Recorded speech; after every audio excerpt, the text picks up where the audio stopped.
What's up, Freedom Fam? Today we are going to be talking about something that every first-time RVer is always a little nervous about and apprehensive about, and that is dumping tanks. Today we're going to talk about the products that we recommend, the process that you need to go through, and then also some pro tips to help make it easy so that you are a pro from the first time you dump tanks. Let's dive right in. Yeah. So everything we talk about today, we're actually going to put on a downloadable PDF for you for a quick reference. So check the link down below in the description for that so you can have that when you're out on the road. And let's go ahead and start with the products. So there are some things that are definitely on the necessary list when you're shopping and getting stuff ready to go RVing. And then we're going to have a few things that are not necessarily must-haves, but it will definitely make your life a whole lot easier getting them. So we highly recommend it. We're not going to do anything that we feel is unnecessary. So first thing we're going to start with is the gate valve. What the gate valve is it's just a valve that can go at the very end of your sewer line as it comes out of your RV.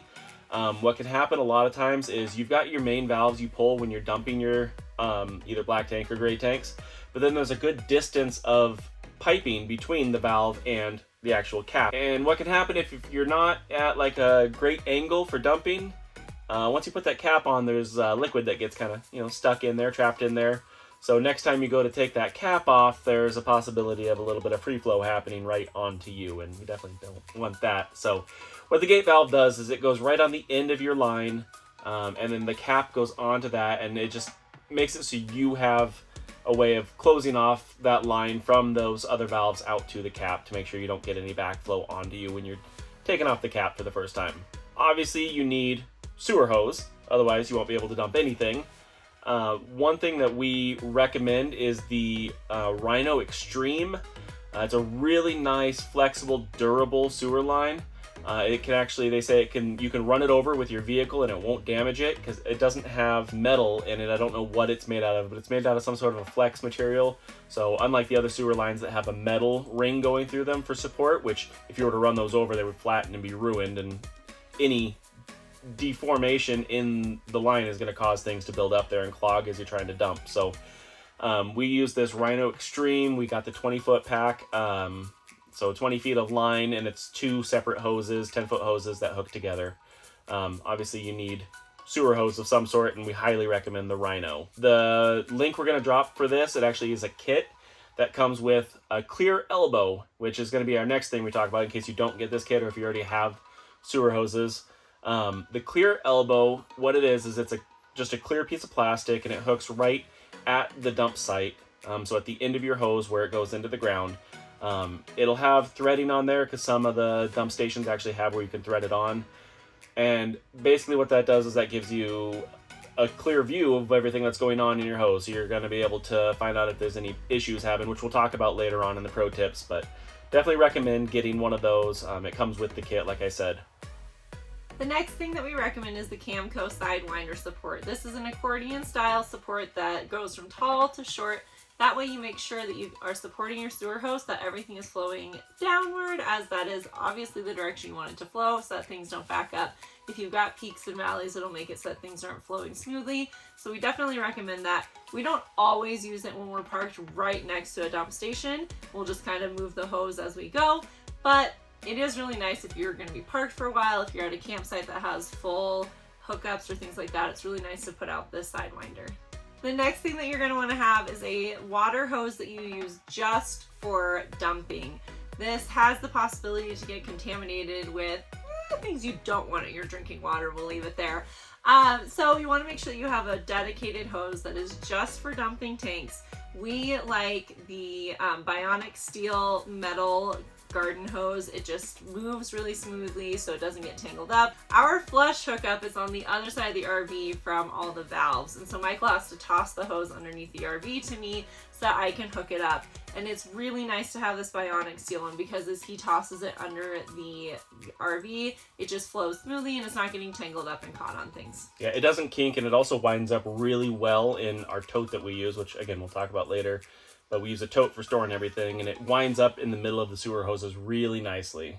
Next thing that is a must-have is rubber gloves. Our favorite rubber gloves actually come from Costco. They are their nitrile gloves, but their nitrile gloves have stretch just like latex gloves do. So they're by far the best. I highly recommend, if you have a Costco membership, going to Costco to get those gloves. They are cheap and they are durable, and they just are awesome. They're the best rubber gloves. As Michael mentioned, there is a tote that we put everything in. The bumper on your RV actually has caps that you can remove, and you can use the bumper on your RV as your sewer hose storage. There are a lot of people who will then put their dump flush hose on the inside of their sewer hose and store all of that inside of their bumper. We personally are opting not to do that because we have, like we said, a 20-foot hose, and so it all wouldn't fit in there anyways. So we went to Costco, and Costco has these black totes with yellow lids that are amazing. We use them for storage and everything. But they have a smaller size one, which is perfectly holding all of our dumping accessories, from the pipes to the fittings to the hoses. Everything is just perfect. As we mentioned, with dumping tanks, you're dealing with things that are very unsanitary. So something that we like to have is hand sanitizing wipes right in our pass-through storage area, so that once we take the gloves off, we can go ahead and use a hand sanitizing wipe, get our hands clean and fresh, and that way we're not worried about spreading germs as we get back into our vehicle or are working with our daughter or anything like that. So the last thing we're going to recommend is the Valterra HydroFlush, and what this is it's a another valve that hooks right onto your gate valve, and then your sewer hose hooks onto it. And then what you can do is, once you're done flushing and everything's done, then you can actually hook your flush hose directly up to this piece of plastic, and then you open up the flush line, and what it's going to do is it's going to go ahead and just flush all your sewer line out without you ever having to disconnect it or worry about any splashback, because that's not fun. When you're trying to just hold your sewer hose and spray it out by hand, you definitely end up with a little splashback. So this saves you getting any splashback happening, gets everything flushed out nice and clean for you without you having to handle it. Next up, we're going to talk about the process that you want to go through as you're dumping tanks. Like we mentioned, we have a PDF download down in the description that you can access for free. That has all of this written out for you, so that it is something you can take along with you as a checklist for the first couple of times you're dumping, just to give you that added confidence. The first thing you're going to want to do is put on some rubber gloves. You're trying to keep everything as clean and sanitary as possible, but before you touch any of it, it's a great idea to put your rubber gloves on. That way your bare hands are not coming into contact with any of your dumping stuff. All right, so the first thing you're going to do after you get your gloves on is you're going to take that transparent elbow and you're going to hook that into the actual dump site. A lot of them, I guess not a lot of them, some of them actually have threading in there, so the transparent elbow can actually thread into it and keep it from kicking back when pressure hits it and flying out of the hole. So you want to make sure that's threaded in first if there is any threading, because otherwise you won't be able to hook your sewer hose up and then thread it. So you're going to thread that transparent elbow in, and then the next thing you want to do is make sure your gate valve is closed before you take that cap off. Because like I said, you don't want any of that random flow back happening on you. So gate valve closed, take the cap off. You're going to get that sewer hose hooked up. If it is a good distance between your hookup and wherever you're dumping, like she said, you can use that Sidewinder to make sure you get a good even flow going all the way down there so you're not getting any clogs. And then if that hookup where you're hooking up to the dump station is not threaded, what you want to do is, if you have two people, you want to have one person stand on that elbow or the cap that closes over the elbow. Or if it's just you by yourself, you want to get a heavy rock. There's almost always a rock sitting next to the dump station, and that's for this reason. You can set the rock on there. That way, whenever you open your first valve, if there's any pressure kickback, it'll actually hold that in there so you're not spraying your sewage all over the place. You always want to start with your black tank, and it should be a black valve, and those are located on different places on different RVs. But you want to go ahead and get that opened up. Then you're going to let that run until it runs completely empty. And while it's running, you definitely want to go watch that clear section. You've got to analyze what's happening in there, and we'll talk about this a bit more in the pro tips, but there's a lot of issues that can go wrong with black tanks, and watching that clear elbow there is going to let you know everything that's going on in there and if you need to do anything special to get your tank empty. So you're going to go ahead and let that run until it's completely empty, until there's no more water flowing out of it. During the process of it flowing, you could be hooking up your flush hose, and if you haven't, you can hook it up now. Get your flush hose hooked up to your flush station, and then make sure your valves are open, and then turn on that flush water. And then again, go back to that clear valve, and you want to just sit there and watch it and let it run until it is completely clear. After it's clear, you can shut off your flush, close that black valve, and then you want to move on to your gray tanks. You want to do those one at a time, so just open up whatever gray tank first, let it flow until it's completely empty, like not even trickling anymore, and then close that one, go on to the next one. You always want to make sure the previous valve is closed before you move on to the next one, so you're not getting any backflow flowing into the previous tank. Once you're done flushing your gray tank, then you're going to disconnect that flush hose from the black tank flush, bring it back around to that HydroFlush, hook it on up to there, open it back up, and just let it flow everything clear out of your sewer hose. So you want to just make sure all of your valves are closed at that point, including your gate valve, everything completely shut off. At that point, you can disconnect it, obviously shut it off, disconnect it, pick up your sewer hose, pick up all your other equipment, and then you want your flush hose to be the last thing that you disconnect to remind you to clean up after yourself. If you had any spillage, anything like that, you want to take your flush hose, just wash the whole area. The actual drainage point for the dump station should be at a downhill. They're not always designed the right way, but it should be at a downhill, and you can use that rock again. There should be a handle on that cap. You can set it so the cap stays open. Then you just spray down the whole area, and it'll all flow in there to make sure you leave it nice and clean for the next person. And then that's the end of the process. You can disconnect your flush hose, get everything put it back wherever you store it, and you are good to go. All right, now we are going to go over some pro tips, things that we have learned along the way, some great advice that other people gave to us so that you can be a pro from the very get-go. The first tip is regarding your black tank. You never want to dump your black tank unless it is 2/3 or more full. You want to make sure that there is a large volume of liquid and that there is way more liquid than there is solid. So if you are pulling up to the dump station and you aren't at 2/3 full, then you need to hook up fresh water to your RV, get your toilet flushing so that you can fill it up so that it gets to 2/3 full. If you are hooked up to water at your campsite and the dump station isn't very far away, before we disconnect, we fill our black tank up to at least 2/3 full, so when we get to the dump station, we're already ready to go, because you don't know if the dump station is going to have potable water for you to be able to use to fill your toilet up, your black tank up. It is not considered safe or sanitary to use the flush hookup for the fresh water going into your black tank flush. It's not considered sanitary or safe to try and fill your tank with that hose, because there is a vent pipe that goes up to the roof of your RV, and if you overfill that tank, then you are going to have sewage going up that vent pipe, spilling over from the roof of your RV all over the outside of your RV, inside your RV. It is a mess, so I've been told, and you do not want that to happen to you. So using that black tank flush is a great thing to do, but you want to do it in a very smart and cautious way so that you never, ever, ever overflow it, because you don't want to experience what that rain is like.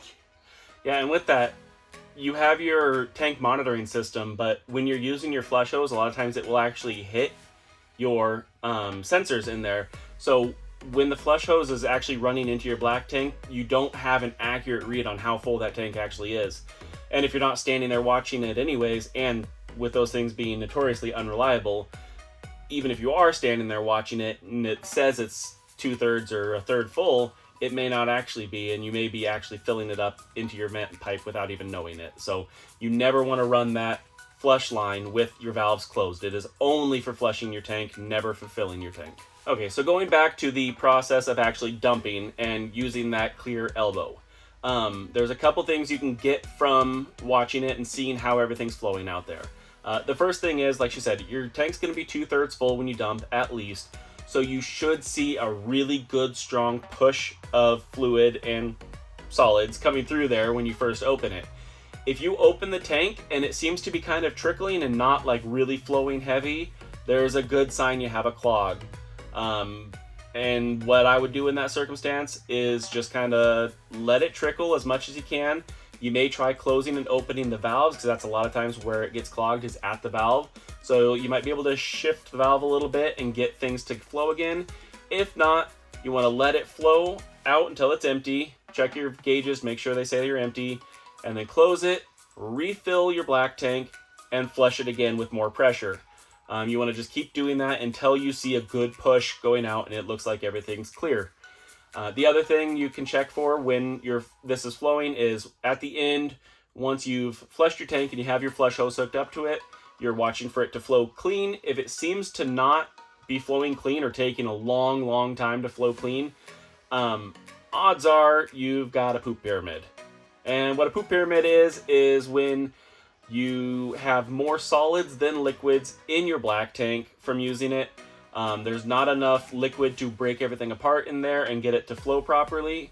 It just kind of builds with solids instead of having a lot of liquid in there. So the huge tip is always want more liquids than solids in your black tank. So if it seems to be just running dirty for a long time while you're flushing it out, again, same with the clog, you want to shut everything down, close the valves, fill up your black tank. I would say completely full, as full as you can safely without obviously overflowing it, and then flush it, and do that multiple times until that comes clean. And it may take several times and a long time to get that actually flushed out. The other thing is, you can, when you're done flushing, if you don't have time to sit there, make sure you get some water in your tank, and as you drive, that should kind of break it free. A big thing is you always want to start with liquid in your black tank. You never want to start adding solids unless you have a good amount of liquid in there. So one of the things that we do is we try to travel with at least 2 to 5 gallons of water in the black tank so that it's sloshing around, helping keep everything clean as we're driving. Well, then when we get to where we're parked and we're stationary, we already have water in our black tanks that when we start adding solids to it, we already have that basis of water. When you do go number 2 in your toilet, you want to make sure that you flush and you allow a good amount of water to go into your black tank as you're adding solids into it, so that you don't wind up with this poop pyramid. If you do wind up with a poop pyramid, depending on how bad it is, you might be able to take care of it yourself. There is a product that you can get where you can put it down through your toilet and it sprays water around, and it can help to break some of that up. If not, then you need to call someone in to clean your tank professionally, and they will be able to get it taken care of for you and give you some pro tips on why that may have happened and how to avoid it happening again. A common misconception that I hear people talk about in the RV world is that a blue handle means that it is drinking water safe on a spigot. That is not true, and please do not believe that. A lot of times at dump stations, the non-potable water has a blue handle on it. It does not mean that it is safe for drinking water. You only want to use drinking water and potable water that is labeled as safe for drinking water or labeled as potable. If it is near a dump station, assume that it is not potable water. Assume that it is not safe for drinking or putting in your freshwater tank, because you do not want to get dirty water in there. It can cause a lot of disease and a lot of health issues. And then it's in your freshwater tank and you're having to try and clean and sanitize that. It's a really big deal. So make sure that you do not buy into the blue handle lie. Another big misconception out there is that you should be putting septic tank treatments into your RV holding tank. Your RV holding tank is not a septic tank. It is just what it says, a holding tank.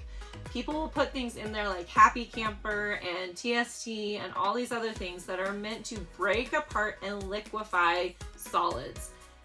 In theory, that sounds like it would be a good thing, but the reality is that it creates thick pancake batter-like substance in your black tanks. People complain all the time about how their black tank sensors don't work, and it's because they're adding these products into their black tanks and they're creating pancake batter in their black tanks, which is just so gross to think about. And then that's coating their sensors and is making it so that their sensors are dirty and not working. Don't use these products. Clean Tanks is the #1 authority on clean RV tanks. They are at most RV shows. You know, they're offering tank cleaning services and things like that. You can call them into campgrounds if they're in your area. They highly recommend not using these products, but instead using a recipe that they have, and we have this on that PDF as well for easy access for you, but it uses pine sol, Calgon, and water, and it's super simple, super easy to make. It is way cheaper than these other products, and it is so much better for your black tank, so please don't use those products. One of the tips that we have discovered along the way on the road is that we love municipal city-run dump stations. Pretty much any city that has a water treatment plant or water treatment facility has an RV dump station there, and they are free to use. They are generally really, really clean, really, really well maintained. A lot of them have multiple lanes depending on the size of the city, so that if there's already somebody there dumping, you can pull up into the next lane and start dumping. They are fantastic. We love them. We always look for those first. So if you are near a city of any size, look to see if they have one of these municipal dump stations. If your campground doesn't have it, obviously. If your campground doesn't have dump stations, or if you've been boondocking, look for a municipal site. They are fantastic. Some places where we go to find dump stations that are in the area, one is Campendium. It's an app that you can download on your phone. And then the other is rvdumpsites.net. I generally check both of them because both can have some that the other doesn't. So it's good to cross-check and reference both of those. We had a situation one time where Campendium showed that the nearest one was 50 miles away from us, and so we started driving and our tanks were full. And this is another pro tip: please don't drive long distances with your tanks full. Fortunately, if avoidable. Fortunately, Michael is a professional driver and he has all of his CDL certifications, including to be able to drive with tankers, so he knows how to pull something with a lot of fluid sloshing around and how to do that safely. However, most people don't. And it can be nerve-wracking, it can be stressful, it causes more trailer sway than you are used to, and it is not a great situation to be in. After we got on the road and started driving, I had only checked Campendium. I got onto rvdumpsites.net when we were already like 20 miles down the road and found that there was one right in the town that we had just left. And if I had checked both of them like I'm telling you to do, it would have saved Michael a lot of stress. Yeah, because with that, not just the sloshing around, but also if you have an equalizer hitch on, or just any way, if you're loaded, you're messing up your balance. So, because you're adding weight in places that it wasn't accounted for when you hooked up your equalizer hitch. So, it was a very slow and, yes, stressful drive, and it was very windy that day as well. So, anytime anyone was driving by us, it was creating sway. So, it was just very, very slow going. Would have been much easier to just dump where we were and then move on. Another great thing to do, what we do because we have two of us, is Michael handles everything on the dump station side of things. Like I mentioned, our black tank flush hookup is on the other side of the RV, so I hook that up. And then I also come inside of the RV and I watch our tank levels and I communicate those to him as he's dumping. It is really nice when you have two people that be able to dump. Obviously, you can do it by yourself if you're by yourself, but you do want to come inside the RV and just double check those tank levels. That'll give you a good indication of if things actually dumped all the way or if there was a clog or a backup or something like that. It's always good just to be sure. All right, so that is all the tips. Like we said, we've got this PDF down below in the description. Go ahead and click on that, and you can keep that as a quick reference guide. Make sure you hit that subscribe button so you can follow along and get more tips and follow along with our journey. And if you have any other pro tips for dumping or anything else, or you want to see us make any other videos on tips for RVing, drop those down in the comments. We'd love to hear from you guys. See you next time. Bye.